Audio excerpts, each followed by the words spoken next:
Welcome to the Royal Chronicles, the only place where we call out hypocrisy, sip the truth, and remind the world that Meghan Sussex stays booked, busy and blessed.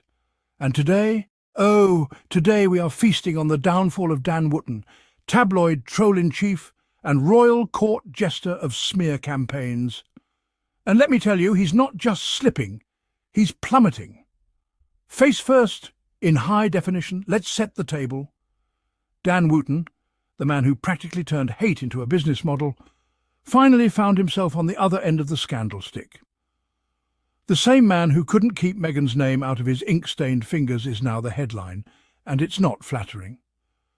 Turns out, while he was out here dragging Meghan over toast choices and pregnancy photos, he was allegedly running a catfishing operation. Yes, you heard right. Mr. Morality was allegedly pretending to be a woman named Maria Joseph to trick men into sending him explicit photos. Not a gossip column, not satire. An actual civil lawsuit is underway. And when his victim sued for the trauma, Dan had the nerve, the unwashed, unmoisturized gall, to try and out him in court. Like, sir, what part of "you're the defendant" didn't you understand? The judge? She wasn't having it. Judge Roger Eastman shut that circus down like a palace press office at the word Epstein. Result? Victim stays anonymous. Dan gets slapped with a £7,500 legal bill and leaves court looking like a busted tea kettle. And before you say, well, maybe it's a one-time thing, nah, Byline Times has receipts. For years, Dan allegedly impersonated this fake woman to target multiple men. Friends, colleagues, strangers.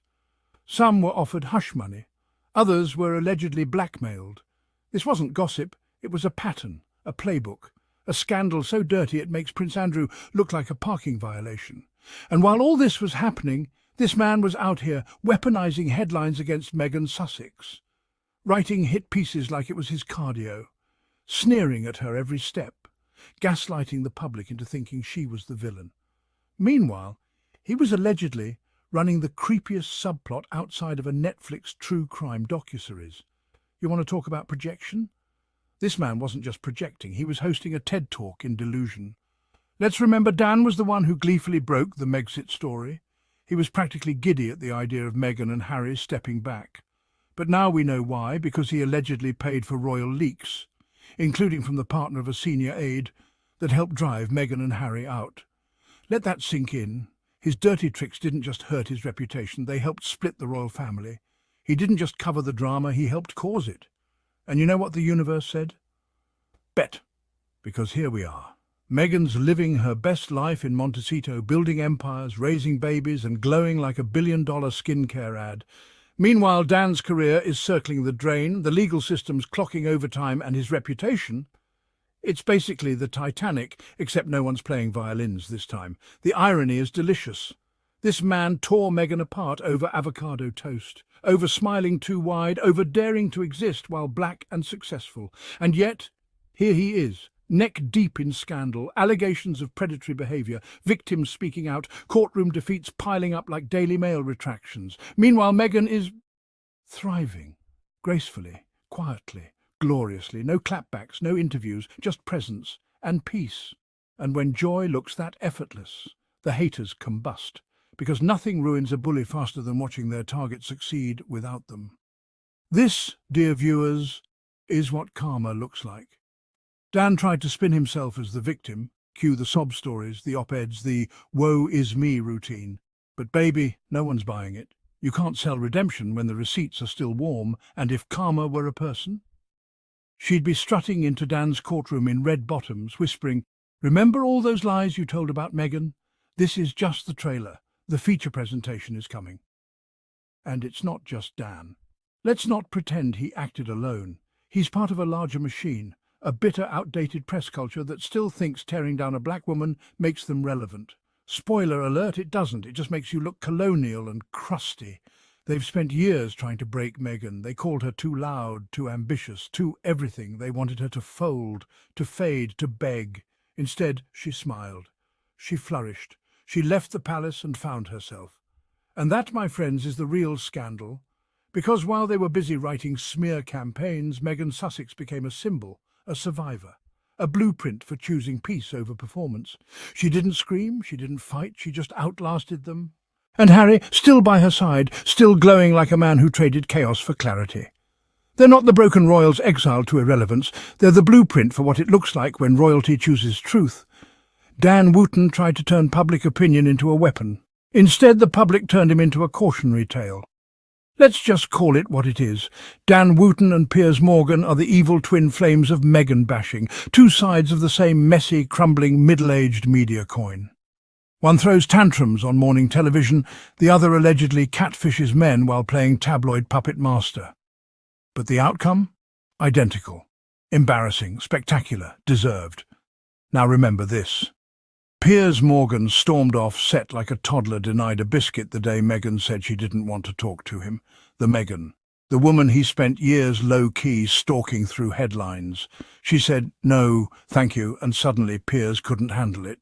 Walked off his own show in a puff of male fragility and misplaced entitlement. Meanwhile, Dan Wootton?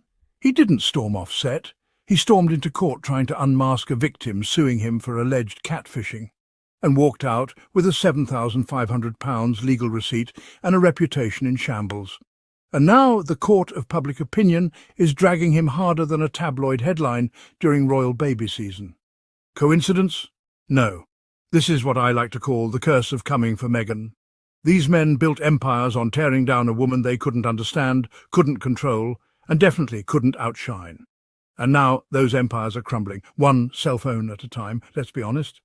Piers and Dan didn't just report on Meghan, they were obsessed. Like, set your Google alerts, read her facial expressions, decode her avocado toast, obsessed. Meghan took up more real estate in their heads than actual royals on palace grounds. Every smile she gave was a scandal, every silence an insult, every outfit a manifesto, and yet, here's the gag, she's never even addressed them by name, not once. Meghan Sussex has done more damage to their egos with a single photo op than most people do with an entire lawsuit. You know what Dan and Piers have in common? They both can't stand the fact that Meghan left and levelled up, that she didn't crumble under the pressure but flourished, that she chose her peace over their poison and came out of it glowing like a $1 million meditation app. Meanwhile, they're out here unravelling like poorly stitched knockoff couture. Piers' legacy now includes walked off live TV because he couldn't handle rejection. Dan's legacy is rapidly becoming catfished people while pretending to care about royal ethics. These are not men. These are cautionary tales with Wi-Fi. And isn't it rich? Piers Morgan spent years trying to get people to believe Meghan was dangerous, that she was manipulating the royals, dividing the nation, ending tradition. Meanwhile, the only person imploding their career was himself. Self-sabotage in a suit and a frown.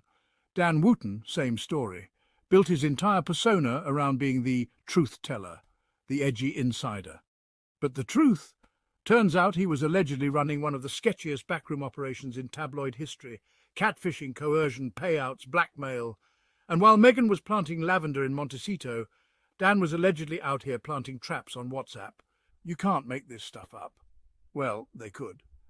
And they did. But now reality's biting back. And the best part, these men aren't being silenced. They're just being seen, clearly, finally, for what they really are. Bitter, broken mouthpieces of a fading empire trying to stay relevant in a world that's moved on from hate. Because Meghan Sussex is the future, powerful, polished, principled, and they're the punchlines, the back pages, the footnotes in a book where Meghan writes the epilogue and signs it with a smile. So what's the lesson here?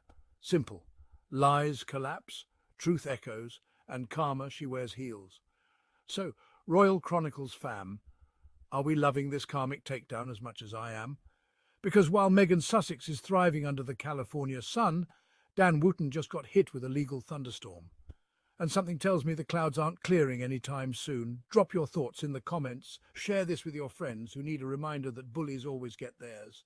And don't forget to like, share and subscribe to the Royal Chronicles, where we protect Harry and Meghan like it's a full-time job. Because when they win, we all win. And if you're feeling the tea today, hit that super thanks. Because karma may be free, but spilling it this fabulously takes work. Until next time, stay shady, stay woke, and as always, keep riding for the Sussexes. We're not done, we're just getting started.